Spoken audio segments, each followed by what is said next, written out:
त्यावलकर साहेब बोला. अध्यक्ष महोदय, कृषी विभागाच्या बाब क्रमांक 4254-29-35 वर पृष्ठ क्रमांक बोलण्यासाठी मी उभा आहे.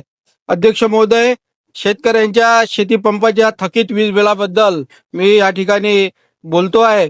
अध्यक्ष महोदय, आपण पंपांना माफी दिली, परंतु जे जुने थकीत बिल कृषी पंपावर अध्यक्ष महोदय आहे, माझी सरकारला विनंती आहे की या थकीत कृषी बिलाची माफी आपण दिली पाहिजे. अध्यक्ष महोदय, दुसरा माझा मुद्दा असा आहे, गोपीनाथ मुंडे शेतकरी सानुग्रह अनुदान योजनेच्या बाबत शेतमजुरांना मागच्या अधिवेशनामध्ये आदरणीय मुख्यमंत्री महोदयांनी, अध्यक्ष महोदय, शेतमजुरांचा समावेश या आपल्या गोपीनाथ मुंडे शेतकरी सानुग्रह अनुदान योजनेमध्ये केला, परंतु अजूनपर्यंत अध्यक्ष महोदय याचा GR निघालेला नाही. तेव्हा माझी सरकारला विनंती आहे, अध्यक्ष महोदय, मागच्या अधिवेशनापासून जेव्हापासून मुख्यमंत्री महोदयांनी या सभागृहामध्ये घोषणा केली, अध्यक्ष महोदय, तेव्हापासून शेतमजुरांना याचा लाभ मिळाला पाहिजे, पूर्वलक्षी प्रभावानं हे लागू झालं पाहिजे. अध्यक्ष महोदय, अशी माझी सरकारला विनंती आहे.